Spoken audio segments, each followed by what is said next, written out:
Transfer window closed and lots of exciting deals happen.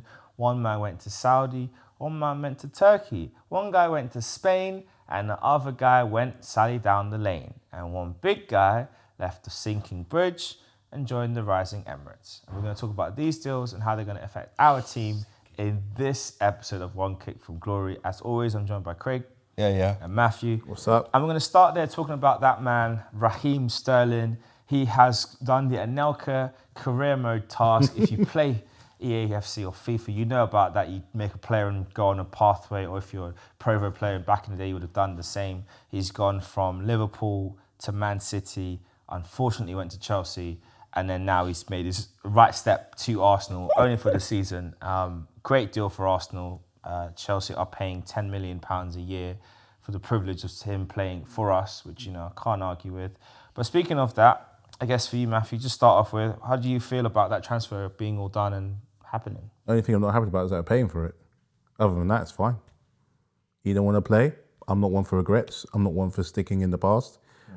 Look, you've taken Jorginho, taken Big Bird. Now you can have him too. They've all been a success so far, so... Where's the trophy? I knew that was coming. I knew it. We had that bet last year and we both lost. Hey, it's a stalemate. It's a stalemate. Go We're again saying, this year. all right, we'll stick with it. We'll this year. stick. I will. Do you want the third kit, the Africa kit? I see it a lot. Oh, that's the second kit, the black one. Yeah. I'll get you. I'll say the home one. Want the home one? Go the home one. Are you Sterling on the back. Sterling on the back? Sterling on the back. Sterling 30. Sterling 30. And if I win, you get me the punk one, the one with the pink on it. I love that one. Okay. Well, the black and pink one. The black and pink one. I saw it yesterday. It's sick. Who with? It's sick. With.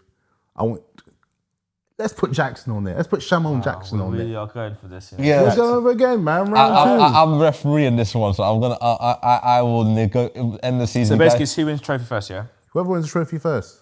this season, Hold out yeah. your hand. Yeah, I'm the Done. witness. I'm the witness. Done. I'm the witness. All right.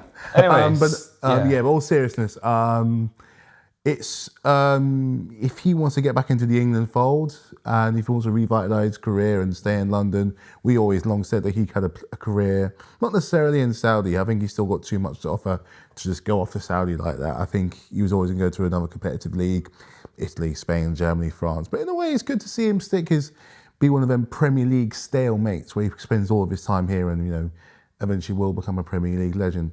It's sometimes... I think he is a legend already, but we'll see. He'll be in that list. You know how like we talk about some of our players from our past. The kids now, 10 years time, will be like, oh yeah, Sterling, he's a man.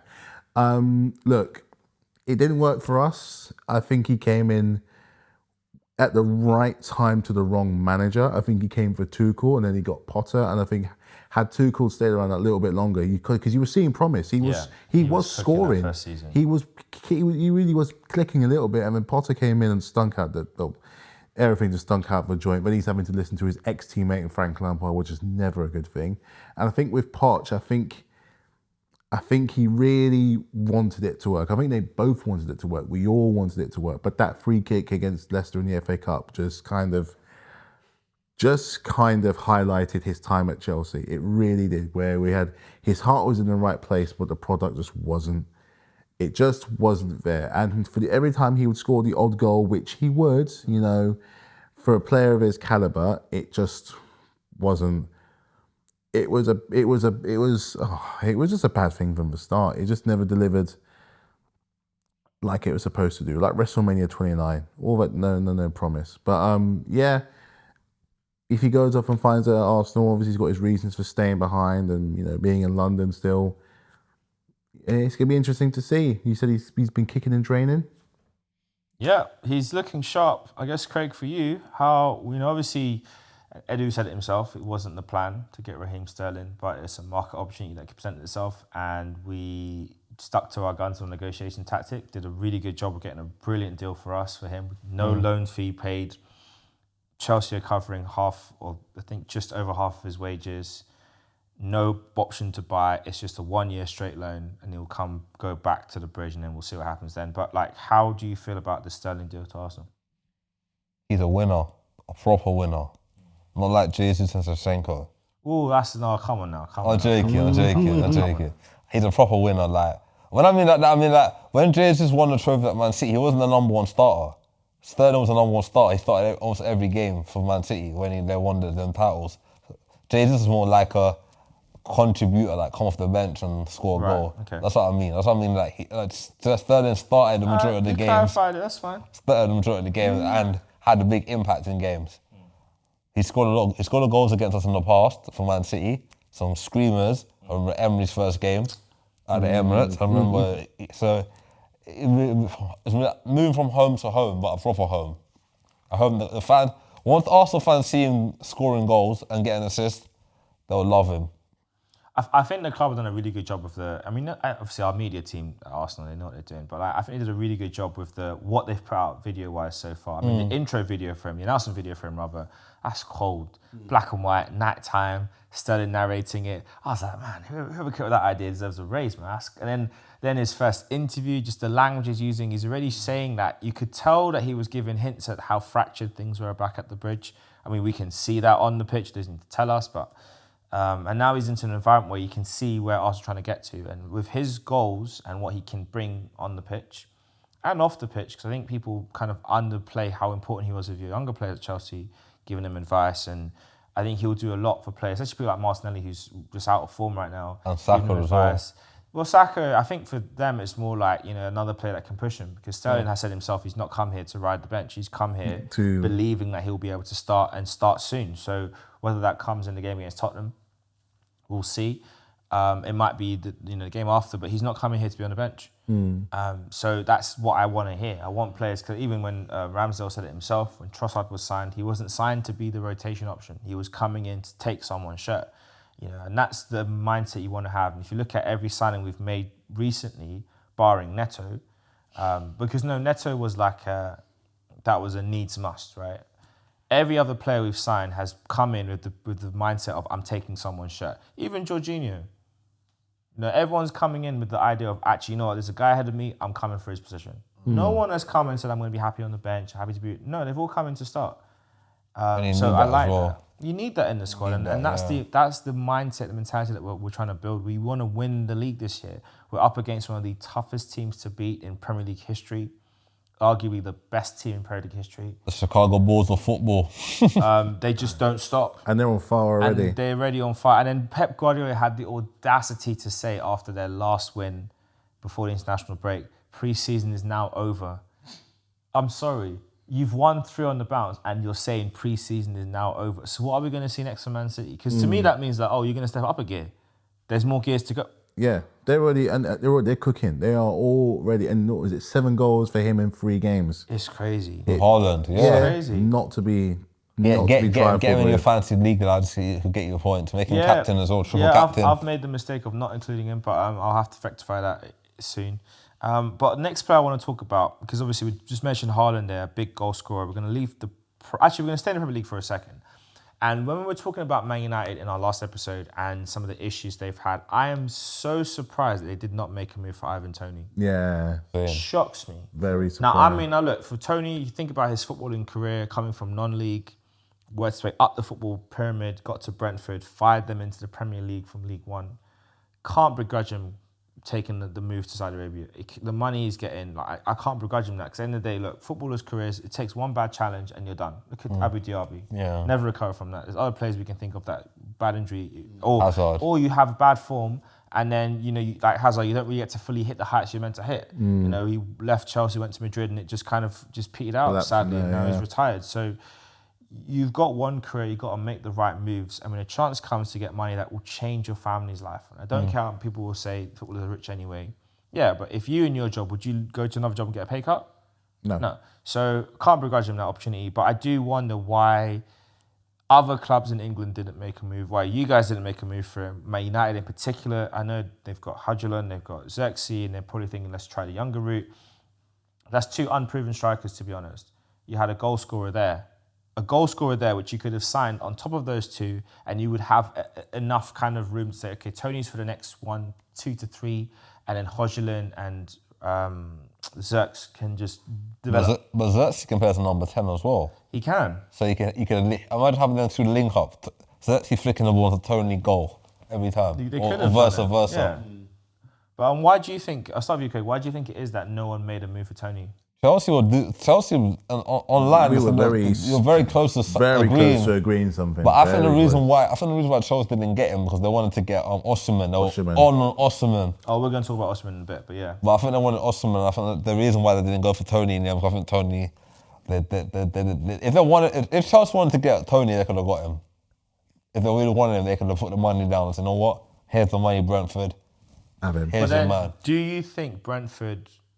See, Matthew, do you think Brentford would have charged Chelsea a different fee than what they charged? Because it was only 40 million to Saudi. Would Chelsea have been charged more? Well, considering how Bowley's checkbook is, possibly. But it's at the same time, it's like, well, we were talking about this the other day, and it's like, I'm saying that I'm upset about it because it's a shame because you just, look, again, we don't know his situation. We don't know what he's facing. We don't know. And like you said, a lot of these players, they move over there at a certain point because even just one season there sets their family up for life. That's it. And he's nearing 30-year-old. His priorities are going to change. I've said before, when you're a footballer and you get past a certain age, let's say 31, 32, your career's not looking the same. You're turning into a businessman. You're turning way more into provider and going on to different things. And maybe that's something that he wants. We've seen in the past how a lot of footballers don't love what they do. They don't love it. Ben White. Yeah, example. He don't love it. No, he loves football, but it's a job. And he has a life outside of football. He doesn't like football, Clive. A lot of players, but he also a lot of footballers they're like that.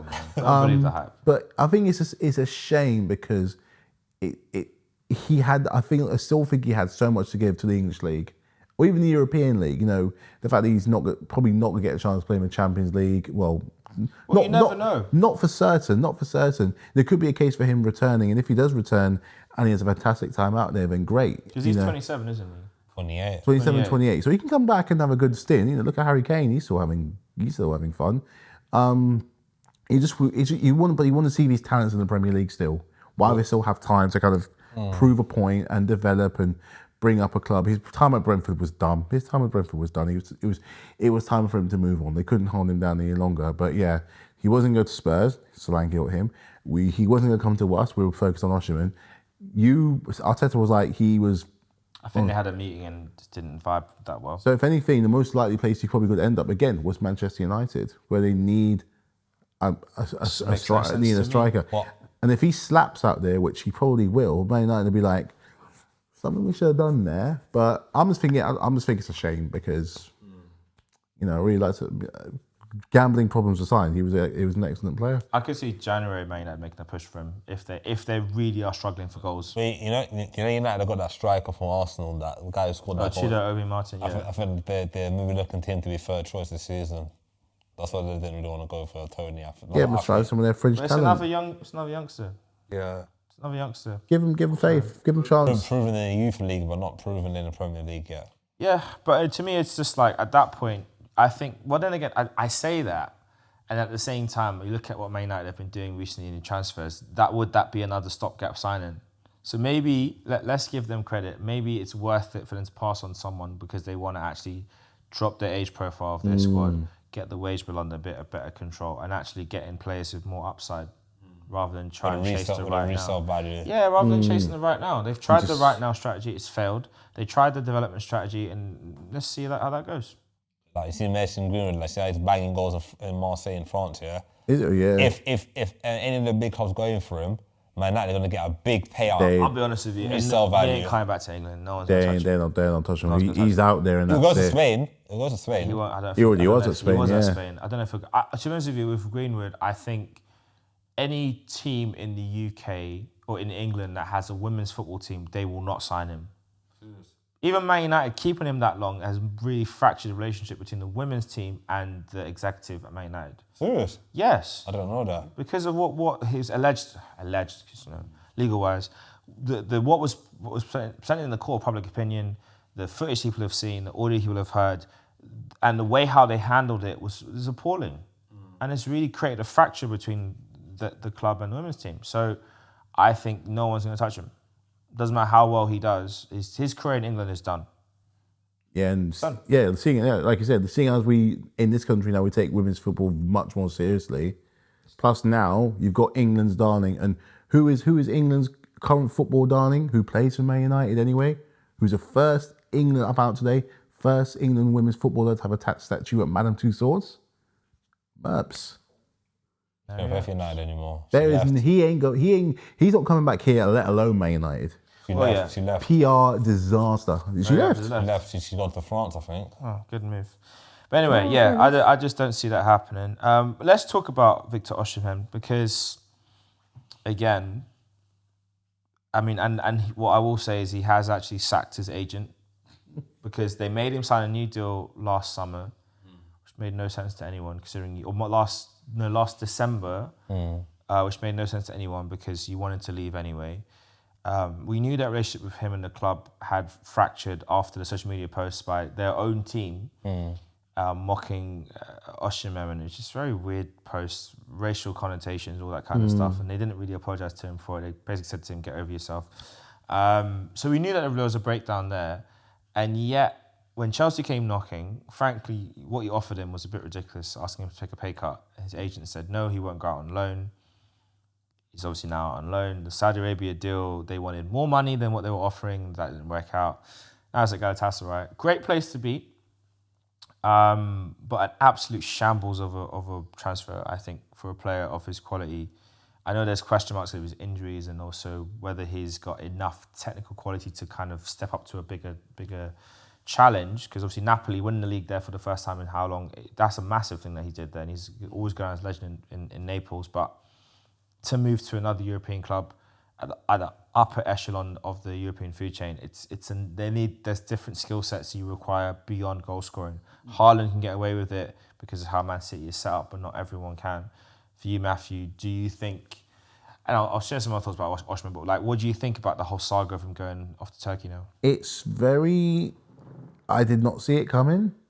I'm not saying he's going to end up like a Real Madrid or a Barcelona or something like that, but they must be cooking something up at Galatasaray, which is wanting him to be there because he's on loan there now. Well, Drogba played there. Drogba did play. So he's at least done one of the Drogba dreams.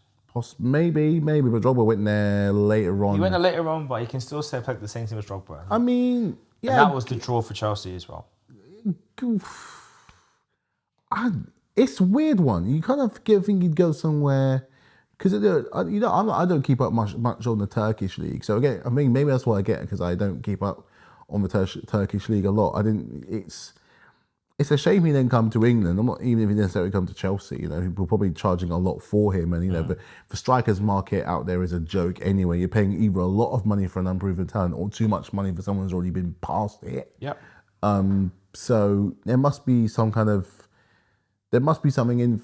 Are they in Europe this year? They normally are. Europa League, I think. Europa League or Champions League. I mean, did they win? I think they won the league last season, I think. Normally it's either them or Fenerbahce or someone else. I can't make heads tails of this. Let's say they have a good run in Champions League and hell, even better go on him in Europa League. That's some more stock for him. That's 2 major trophies in 2 years. Serie A, Europa League, and he sticks with them. I mean, unless they're building some kind of dynasty. You know how sometimes there's that one club out there randomly that starts building a dynasty, and then maybe starting to kind of build it around him. Remember, what is it, Angie? They're not going to go down the route of Angie, but you name a player, they signed him. Was it Eto'o, Willian, Samba? They signed all these guys. It was like a flash in the pan thing. You can't see them doing that for Galatasaray. They're too established, far too established. Very famous team. So I won't know until something comes out of it towards the end of the year, because it's a very strange set of events. Yeah, I think it's twofold. I think it's an opportunity to move, because Napoli already said he's not going to be in their squad for the season. His number was given to Lukaku. The ownership and the manager didn't fancy him at all. Your old boss Conte, so he had to move somewhere. Turkish league is still open to take transfers, so is Saudi Arabia. But once that deal collapsed, it makes a lot of sense. Like I said, he's got a Drogba connection there. It's a club where the fans will adore him. It's a place where it's still playing European football. It's still a good league, so he'll be able to, maintain his level. And the other thing as well, as people may not know, is that in his loan contract with Gala, and he's listed top 10 European teams. There's 10 specific teams. If any of them come in and want to get him in January, he can cancel his loan and move. So he's got a break clause in there for 10 specific teams. I don't have the list of teams. I could guess some of them. But if any of those 10 teams come in for him in January, he can cancel his loan and move. So for me, I look at it and think, oh, this is great. If you're Victor Osimhen, you've got, 3 months in Turkey to show the world what they're missing. And you've now got, because he's got a new agent, you fired the old one, you can now start putting conversations out with those clubs that you want to join, whether it's a Chelsea, whether it's an Arsenal, for example, whether it's a Man United. You can start looking at these teams and say, look, hey, I'm back, I'm ready, I'm raring, I've had no injuries so far in Turkey. Look at what I'm doing on the pitch, look at what I've added to my game. I'm ready for that next move. This is what I need contract-wise. This is what Napoli will accept. Because even then, for him to get sold there, Napoli will have to accept a lower... no, he actually signed a new contract, and his release clause is now about 65 million. Serious? Yeah. Wow. So there's a lot of things he did to facilitate this move, because obviously the 110 million pound release clause they had wasn't going to work for anyone. So they've cut it down to 65 million. And he has that break clause in January. So come January, someone can either pay his release clause or they could negotiate a fee with Napoli and at a number that's more reasonable. So I could see him making a move for between 50 to 60 million come January to one of Europe's big clubs. And then if that's the case, that would be a good move. So he's just got 3 months just to sharpen up, win over or maybe he might want to stay this season. But realistically, I think he'll be there until January and he'll move on. But Galatasaray might get a great striker until January. And it also depends on what clubs are through in the next round of Europe. So Europa League, Conference League, Champions League. See who's through. So yeah, it'll be a big move for him. And we'll see how he does there. Looking over to Man United, obviously they've signed Manuel Ugarte. They let go Scott McTominay in midfield. Will he be the fix? Do you see it, Craig? It'll take him a while to settle in the Premier League. The French League is different than the Premier League. And they can't depend on one player. The Man that have been doing that for years are depending on one player to fix their problems. It's a whole group. It's a group thing. Yeah. Then they need to sort out the style of football first, and then worry about what this player and that player can do. But why do you think it is that he can't get them playing in some semblance of a style of football? The training, I think he must push them hard in training. That's why there's so many injuries. Look at Mason Mount. Ever since he went to Man United, he has so many injuries. And when he was at Chelsea, he was never injured. He was never injured at Chelsea, was he? Fit. Always fit. And he played all the time. It makes no sense. His injury record at Man United makes no sense. That's what I'm saying to you. I think he's pushing the players, even with Arteta also, I think they're pushing the players too hard in training, and then come Saturday, they have no energy. But we don't get muscle injuries anymore. No, I don't mean injuries, but I mean like the way how we play football. Like we're not playing like killing teams off like only till the end of last season. That's tactical. That's not about fitness. That's how we.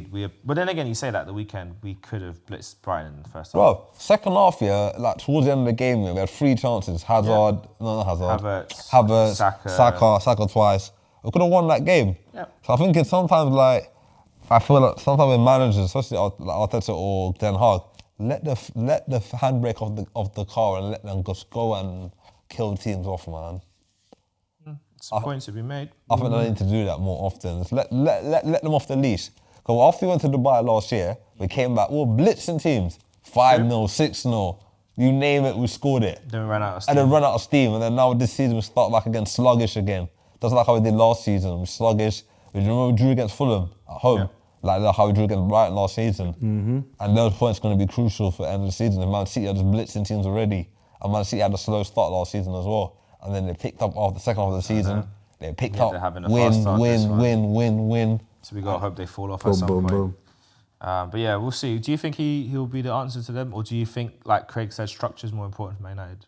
The structure of the play, the structure generally of the club, and for what they want from the club. And I'll stand by what I said in the last episode, which was, maybe give a point to some of the younger players, because you've got some good younger players, especially in the midfield where they're crying, really, really crying.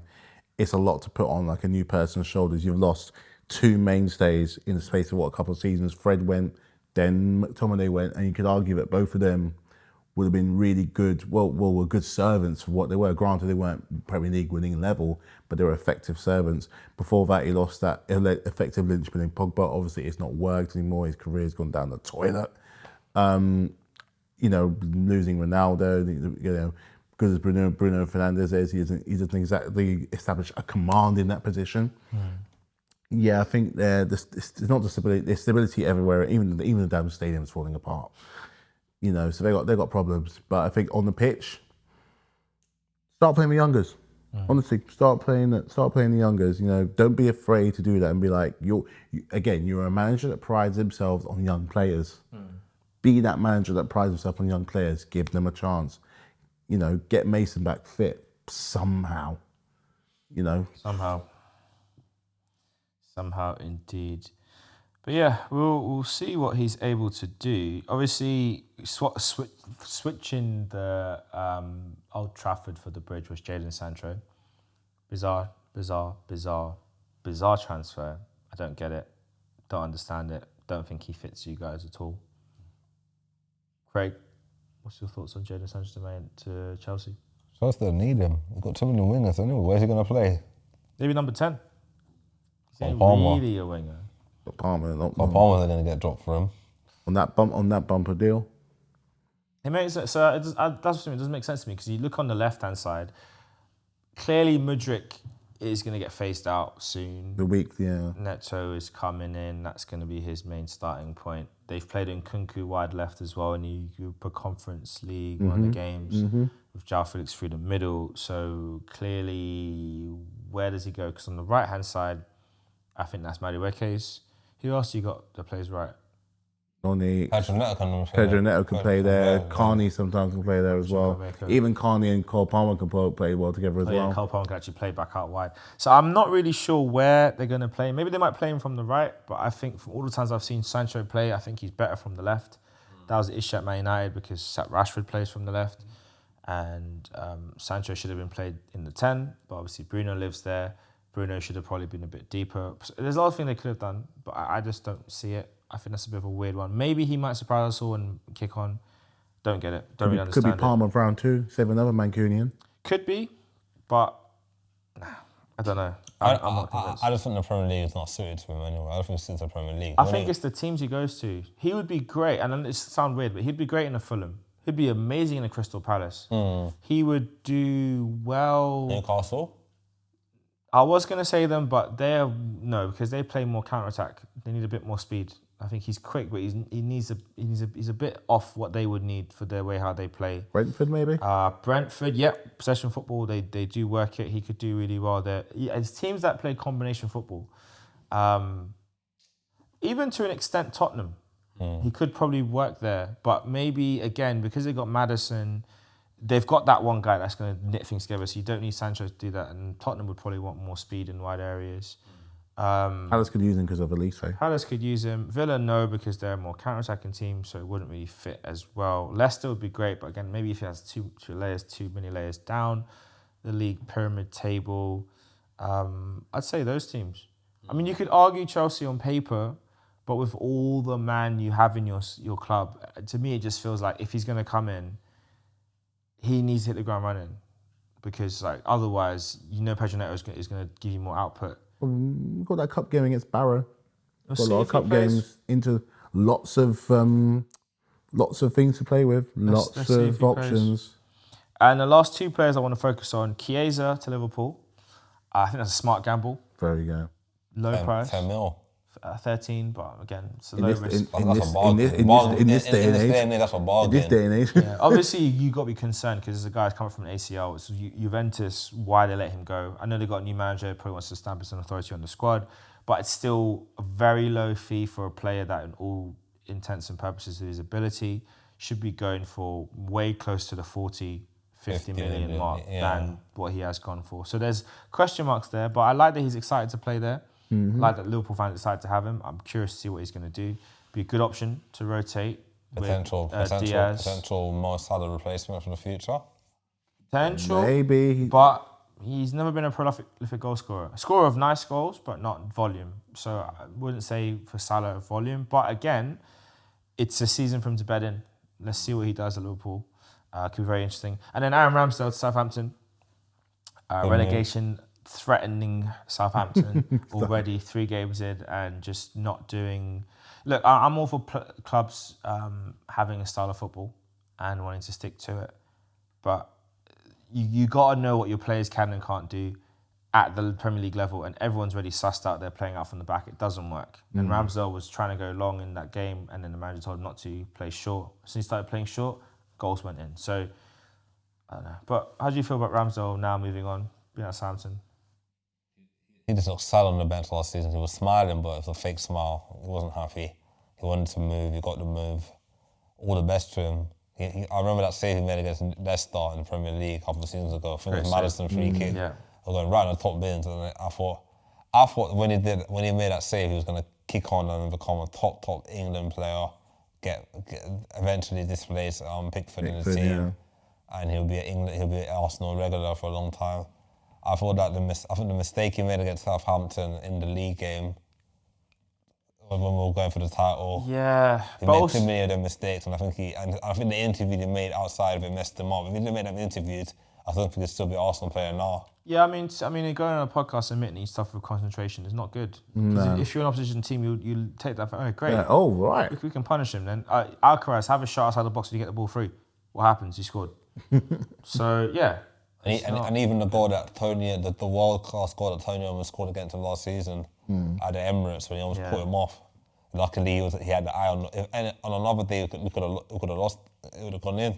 Yeah. So I mean, there were signs there, but I mean, how well do you think he's gonna do? Because I said that he could be in the shout with the Golden Glove.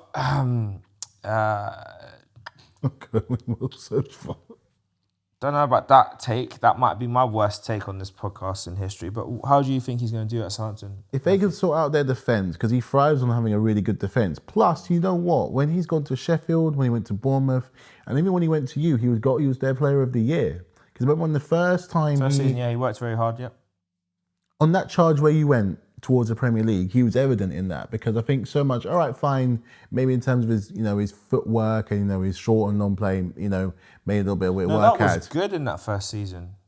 His first year at Arsenal, that was great. And you know what? You were top for the Premier League for a very long time. Plus, I think he has that one quality in the player that I look for, especially on your away days, and that he's up for the occasion. 100%. He loves the whole camaraderie and understands what it means to be in the English league and being at those away games. He loves the camaraderie and being with the away fans. So that at least, I think, having a character. Those first 3 games they've had. Let's talk those off for just a moment. We restart off, like you said. It's gonna be a perfect time for him to restart and re-engage. Come back in the next game. Right. We've got our new keeper. We've got our new style. Let's look at what this guy is good at. Let's work with those strengths. He's a keeper who's used to being, the last few years, who's used to being at the right end of the Premier League table. They don't go crap overnight. So let's work with that experience and let's see what we can do this season. If they manage to keep up, say, 17th, you can say he's had a really good time. So, it could be starting something good for them if they get their defence right. That's the big question, if Russell Martin can get it right. And I did put him in as a shout for he'll be up there for manager season. Look, I'm optimistic. I might need to revisit some of my opinions because it ain't looking right now, but it's only 3 games in. Plenty of time for them to figure things out, and we'll see what they do next. How would you rate the Arsenal squad, Craig, out of 10? With the business we've done in, what we haven't done, out of 10, what score would you give it? 7. How would you rate Arsenal out of 10? Business done, the squad strength in general. 6.5. You're missing a striker. I'm going to go 7.5 actually, because I think we found our striker. I think people just don't want to accept the fact that he gave us a goal scorer. That Van Persie shout for Kai Havertz, it might come true this year. He's got what? Goal scorer? 2 and 3. Just look at the goals. The type of goals he's scoring. He's a striker. He's a goal getter. I think he might hit 20 this year. He's like he dropped a £5 note and he just happens to be in the goal. That's all it is. All right. How do you rate Chelsea out of 10? Oh God. What? It depends. It depends on how you look at it. Squad and business. It depends on how I look at it. Squad and business, all combined. How do you rate it out of 10? And give us an 8. Wow. Craig, Chelsea, squad and business out of 10. 7. Players, man. 6.5. No. Didn't get a striker. That would have given you 3 extra points from me. All right. Liverpool. Out of 10. How do you rate them? 8. 8. They kept their 3 key players, Trent, For Van now. Dijk, for now. But no contract talks. Salah. outrageous. Liverpool are smart. They know what they're gonna do. They're gonna let them go on a free transfer. They'll but they've got until January. If they don't get anyone in January, they can sign free contract agreements abroad. So they have to really maybe they're assessing how the team does this season, like trophy wise, and how they do in the league and Champions League, and maybe because Liverpool can't leave. But Liverpool have never done that before in their history. Like let their players run down their. The only one I remember them doing that to was Steve McManaman. He made his contract run out and left on a free. But Liverpool don't really let their players run down their contract, especially to 1 year as well. It's unusual stuff. 7. 7. Yeah, I think their squad's decent. I think 7 and a bit. 7 and some change. I'll give them that. Manchester United, out of 10. 6.5. Wow. 5. Wow. I just don't know because I think defensively they made some smart signings. Obviously, the young Yuri, he's going to come back from his injury. De Ligt, is he lit or is he lit? I don't know which one they've got because he plays high, so I don't know. Mazraoui, not really that impressive what I've seen so far, but they've got interesting pieces. Zex, like I said up front, needs time. I don't know. I don't really think it's about signings with Man United anymore. Give it 10 games and then we can come back to this question. 6. Give Man United 6. It's interesting. Ugarte is interesting. We'll see what they do. Last team, let's talk about Crystal Palace out of 10. They lost 2 crucial players, Anderson and Elise. They're able to keep Eze. I'm really surprised Eze didn't get sold in the summer. I know a big club went for Eze because Eze's a top player. He is. I'll take him at Arsenal any day of the week as an Odegaard backup or even a starter. I'll give them 5. 5 out of 10. 5. What's transfers and the squad that's left? They didn't replace the squad with better quality than the ones that gone. Like I know who they bring. They brought that guy from Marseille. What's his name again? He used to play for Watford. Sarr. He's not gonna score the amount of goals that what Elise created at the start that Elise did. That's a big. They got Eddie, and he should get more goals than Odsonne Edouard got last year. Obviously, Mateta's still there, so he'll get his numbers. You know what? I'm gonna change that number to 7. All right. I forgot Eddie is there. I forgot about Eddie. You know I was what? setting him up for that one.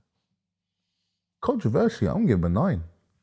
I think keeping Eze is a big one. And keeping Gray is a big one. Getting Eddie in is a good one. Getting in Sarr is a good one.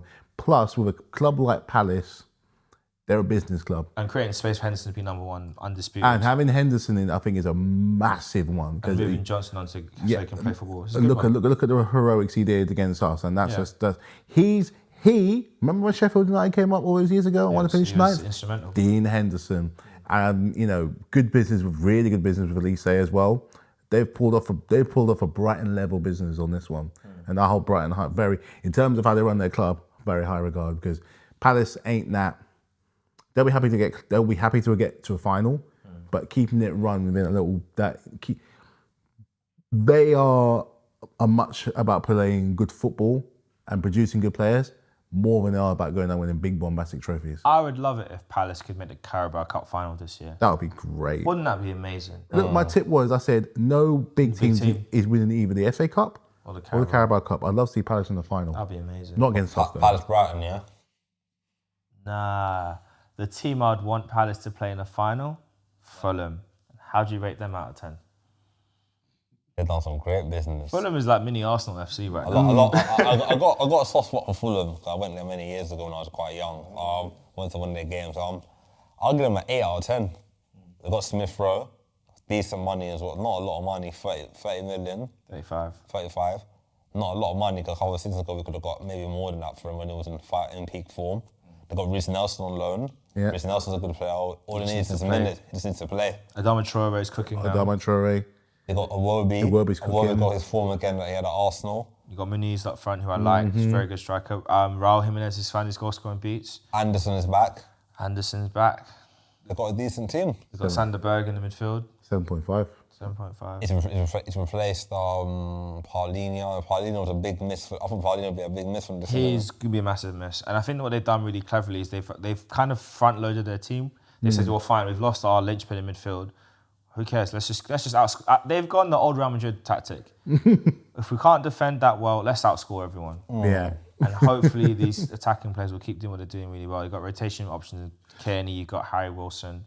They got an interesting squad. They've got ballers in the team, man. Their squad is... You know what it is? If you look at that echelon of clubs, let's say from Brighton down to say, like a Palace, there are some ballers. There are some.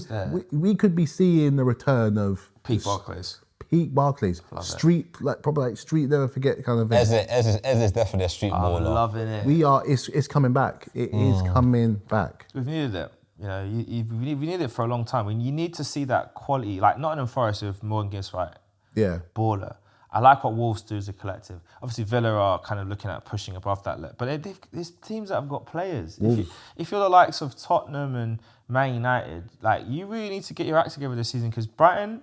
who did I just say? Brighton. West Ham as well. West Ham got some interesting signings. Obviously, they're trying to gel. Aston Villa, Brighton. These guys are going to be pushing on that door for top. And even Wolves. Wolves are the team to watch out for. Wolves dark horse. could sneak in around the back and get 7th or 8th. So there's teams that are looking to threaten the traditional top 6. And Newcastle can get it right this season with less injuries. They could come back again. They could. So let's say before we wrap this, what's the one team from the traditional 6? Who do we think the one team's going to be that's going to get in there the closest? From the traditional 6 is most likely to break into. No, sorry. Who's going to be knocking on that door? Being who's going to knock the traditional 6 out? Who's going to knock on that? I think Brighton. I mean, if we're not counting Villa as part of traditional 6, I'd say they will. Yeah, Villa or Brighton, I would say for me. They are coming for Man United's neck. Controversial. And Chelsea. Villa is a team that you need to worry out for. Brighton as well. We'll see about West Ham. I want to see them in 10 games' time or in 7 more games' time. Same for the likes of Fulham and Palace. I want to see them 7 more games in just to see what kind of stabilises. But I think, based on what we've seen so far, I think Villa are going to be up there. I think Brighton should be up there. If they're not up there, it's because they fall off. But then you think about what they've got up front. João Pedro looks sharp. Evan Ferguson's still coming back. Welbeck is just doing what he does. He still gets a goal. Matomo looks like he's kind of refound his form again. They've got options, and if he's not on form, they've got a Dingra who doesn't start at the moment. They've got a squad and a half, They've got Jeremy Sarmiento.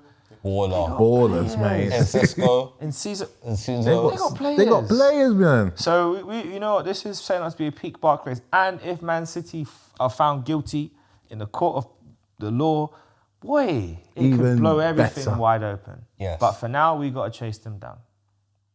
And that's us signing out for this week. Mm-hmm. Peace. Peace.